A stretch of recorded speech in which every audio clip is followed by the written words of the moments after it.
Hi, and welcome to week 12, which is the week where we pick back up with Western art. And we're returning to the early 19th century, or the early 1800s in Europe. And we're starting with the section called From Neoclassicism to Romanticism. The events of the French Revolution could be summed up as a response against the monarchy and the upper class, and the elitism of French culture in general. Similarly, Neoclassicism and Romanticism were responses to Rococo style. But while neoclassical art is a perfectly academic style, Romantic art takes the moving, rousing content of neoclassical artists much further and expresses strong ideas in visual, stylistic ways. Romanticism, according to Marilyn Stockstad, moves away from the universal toward the personal, away from thought and toward feeling. While it could be said that a major facet of the Enlightenment was a focus on reason and science, this was not seen as incompatible with emphasizing emotion and personal experience. Romantic artists and literary figures felt that the idealism of the Enlightenment was less relevant in the hard and often bloody reality of early to mid-19th century. France in particular underwent enormous change. The French Revolution succeeded only to find the revolutionaries even more bloody and despotic than the monarchy. The short-lived First Republic of France ended in a coup, and Napoleon Bonaparte emerged as the Emperor of France. Jacques-Louis David, who we first met in week 7 as a neoclassical artist at the Academy, was a propagandist for the Revolution and the First Republic. After the fall of Robespierre and the Republic, David was jailed for his loyalties. He was later released and went to work for the new emperor as a court painter. David and several of his former pupils created portraits of Napoleon. David's crossing of the Alps is emblematic of not only the heroic image the emperor wished to project, but also the new Romantic style. Rather than standing still as if Roman statues, like we would see in neoclassical art, figures in Romantic artworks are usually in motion. David emphasizes the upward left motion of Napoleon, especially through the use of diagonal directional forces. The excitement and drama evident in this Romantic painting reminds us of Baroque artwork. David used his renowned talent for historical compositions in The Coronation, which depicts the moment when Napoleon and Josephine were crowned in the fashion of monarchs as emperor and empress in the Cathedral of Notre Dame in Paris. This painting could be described as neoclassical, especially reminiscent of the grand manner. In fact, neoclassicism and romanticism were not only both popular simultaneously, many works cannot really be classified as belonging strictly to one style or the other. Jean-Antoine Gros' Napoleon in the House of Jaffa is another example of a work that straddles the two styles. The setting reminds us, as your text points out, of the very classical Oath of the Horatii. I'm sure you remember this painting from week 7, which we said was an excellent example of the very academic neoclassical style. But the subject matter and the coloring and the brush style in Napoleon in the House of Jaffa are very romantic. Napoleon's soldiers languish, sick with the plague, in a mosque-turned sick house located in modern-day Syria. Napoleon seems messianic in his compassion, touching a soldier, touching a soldier in a way that was intended to remind the viewers of Christ healing the sick. This depiction of a real and recent event is typical of Romantic art. Yet this is an idealized version of events. According to historians, it's unclear whether Napoleon actually visited in order to comfort the soldiers or to order them euthanized. Taking David's oath as our point of comparison again, the color is much warmer, and the brushstroke work much looser here in Gros' piece. Jean-Auguste Dominique Ingres, one of David's most successful students, also painted a portrait of Napoleon. It's pretty clear even from this one example that Ingres preferred neoclassicism as a visual style. Napoleon's pose is frontal, even frozen, carefully posed and adorned with regalia. The crisp, exact style of Ang, which we could interpret as neoclassical, was also applied to romantic subject matter. You might say that he preferred the cool, austere quality of neoclassical style, even when the content was more romantic. The large odalisque depicts a common romantic subject, for example. During the Romantic era, patrons took pleasure in images that we would call Orientalist today. That is, they romanticize, exoticize, and eroticize the East. In particular, the harems, as interpreted by the French artist for the French patron, were highly popular. The odalisque is essentially a sex slave. Beautiful fabrics, feathers, jewels, and otherwise oriental-looking articles and materials populate these compositions. Ang's Women of Tangiers is another such composition. Ang's clean, precise style of portraiture was enjoyed not only by Napoleon, but a large number of upper-class patrons. You can see two examples here and in the lecture. One is sketched and one is painted. The pencil drawing here is a finished piece. Ang's extraordinary use of outline made such portraits popular. And here you can see a painted portrait of an upper-class woman that really reminds us of the Napoleon portrait in its precision. Among some sculptors, the neoclassical style remained popular while, once again, Romanticism dominated the subject matter. Edmonia Lewis was one of several African American women who traveled to Rome to learn marble sculpture. Sculpting in marble was long considered men's work, and indeed in some circles it still is today. Upper-class women were, according to convention, expected to refrain from such physically exhausting and dirty activities. Lower-class women, while afforded more freedom to move around, could not, of course, afford to learn such high-class trades. This meant that a woman who wanted to do something so outside gender norms would have to have a highly supportive environment, and that was hard to come by. Lewis had support of her instructor, Edward Augustus Brackett, and an avant-garde environment in mid-century Rome.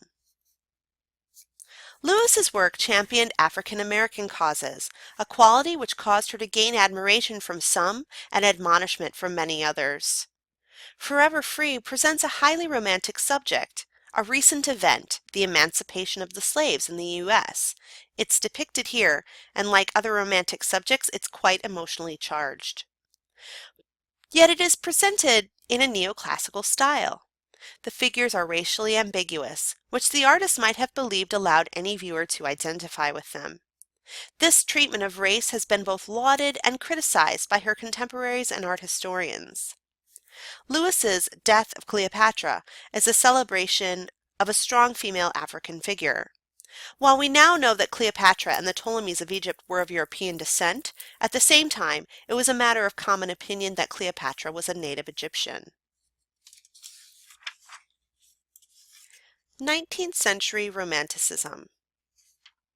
Let's explore Romanticism at its height with three more artists: French artists Theodore Géricault and Eugène Delacroix, and Spanish artist Francisco Goya. Like their contemporaries, their subject matter is relevant and contemporary to their times. In addition to current events, they also portrayed fantastic, literary, exotic, or even erotic themes. Theodore Géricault's Raft of the Medusa is often cited as an excellent example of romantic style. Viewing it here on the screen, you can see it has a strong composition arranged around diagonals. In fact, Raft has what we would call a crisscross composition, with diagonals crossing each other in a way that imparts drama and motion to our eyes. Although it depicts a deathly scene, the artist uses rich colors of gold especially, and Géricault's painterly brushstrokes are a far cry from the precision of neoclassicism. Finally, the artwork depicts contemporary, dramatic subject matter. You can read about the story behind the Raft of the Medusa on pages 948 to 949 of your book. The gory but triumphant narrative would have excited, angered, and finally elated audiences with its tale of hope and survival. Eugene Delacroix's Death of Sardanapalus fulfills the Orientalist facet of Romanticism. The painting depicts a moment from ancient history and literature in which an Assyrian king, his palace about to fall, orders all of his possessions, including his concubines, destroyed so that they won't be available to his enemy. In this case, the gory and erotic combine in a way that is not unfamiliar to us in our experience with cinema, for example. The composition is also highly diagonal in orientation, and Delacroix uses lush reds, golds, and greens in true romantic style. Oops. Delacroix's Massacre at Chios was an attempt to imitate the style and subject type of Jericho's raft. The crisscross composition of raft is transformed into a sort of pyramid shape, especially in the group of figures in the lower left. Delacroix's Liberty Leading the People, July 18, 1830, is also more akin to Jericho's Raft of the Medusa. Liberty depicts the July Revolution of France months after it happened. A gory, dramatic scene of war is elevated, according to Academy standards, by the classical allegory of liberty, sort of looking like a Greek goddess. Spanish artist Francisco de Goya's work was also often concerned with war and violence. However, one could argue that his work is more proactive than most romantic artists in the protest of war. Though he was a court painter to the monarchy of Spain, he produced works, especially prints, that were critical of modern society and reflected poorly sometimes on his royal patrons. Yet he worked faithfully for them, and even tried to explain to the king that his critiques did not comment directly on his royal character. Goya admired Diego Velázquez, the Baroque painter Spanish royalty who we met in week 6. In his Family of Charles IV, Goya quotes Velázquez's Las Meninas. And de Goya employed a similarly virtuoso technique, which results in one of the most incredible royal portraits ever made. Goya places himself in the composition as if he is painting the portrait, like we see in Las Meninas. We can see Velázquez placing himself in the painting as if he's painting the portrait of us, right, if you recall. But of course, there's no mirror in Goya's painting. Instead of being in the foreground like Velázquez was in Las Meninas, Goya remains in the dark background. The figures of the royal family members look about in different directions. One even faces away from the viewer, this person you're seeing here. They appear to be waiting for something. In general, their likenesses are not particularly flattering. This painting has often been interpreted as some sort of slam against the royal family by the artist. But we have to remember that Goya was a court painter, and this did end up displayed in the monarchy's collection. We can be sure that, to some degree at least, they liked this painting. Perhaps the royal family's tastes were more avant-garde than what we might normally expect. A few years later, the royal family was deposed by Napoleon, who put his brother on the Spanish throne. Goya's 3rd of May, 1808, depicts a street confrontation between Spanish rioters and Napoleon's soldiers. You can see the rioters over here and the soldiers over there. While the Spanish had initially welcomed what they believed to be a more liberal government, on May 2nd, 1808, a rumor that the royal family would be executed spurred rioting in the streets. Hundreds of rioters were executed by Napoleon's army. The scene, a recent and gory event, along with the rich colors of reds and golds and strong diagonals, here, here, and there, signal the arrival of the Romantic style in Spain. Aside from the history and portrait paintings of French and Spanish Romanticists, another important 19th century movement was in the area of landscape. English, American, French, and German artists conveyed the painterly, imaginative, and moody quality of Romanticism in landscapes. John Constable was a member of the Royal Academy of London, but his biggest influences were outside of the Academy, in the landscapes of his youth and Dutch landscape paintings.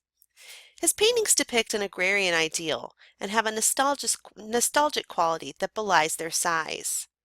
Like the later realists, Constable painted his lower level subject as if they were grand history paintings. Perhaps more importantly, Constable's technique was radical for an academician of the time. He sketched out of doors, in the landscape, although he did finish his work indoors. Landscape artists such as Constable were ideologically aligned with the Enlightenment movement, which advocated a return to nature, you may recall. Constable also used a technique that we would call broken or dappled brushstrokes. This unorthodox painting style, which treated the planes and surfaces of water and leaves and clouds as separate rather than smoothly flowing together, was particularly disliked by some of his fellow academicians. Among younger artists especially, though, his technique would soon become popular among the realists and later with the Impressionists. Romantic landscapes were varied.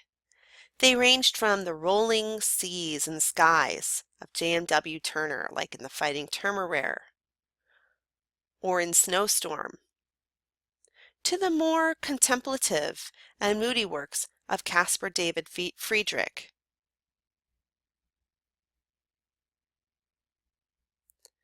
Turner's work utilized such broken brushstrokes, like in The Fighting Temeraire or in Snowstorm or even in The Burning of the House of Lords and Commons, that many of his works almost seem abstract, even though they also often illustrate historical real scenes.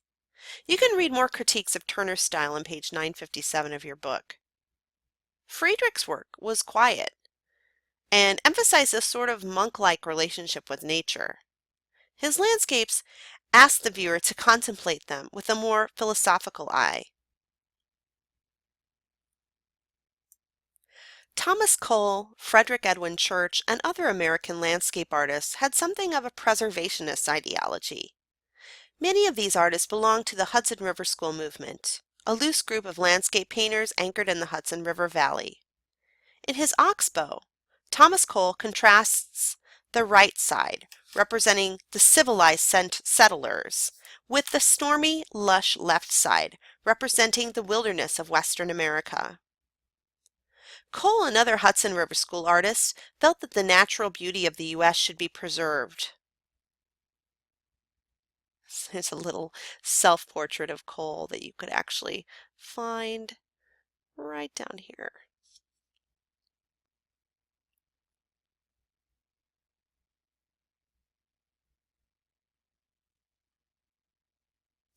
As with Church's Twilight, which captures a fleeting moment of light just before a sunset, Hudson River School paintings sought to capture the wild U.S. before it disappeared completely.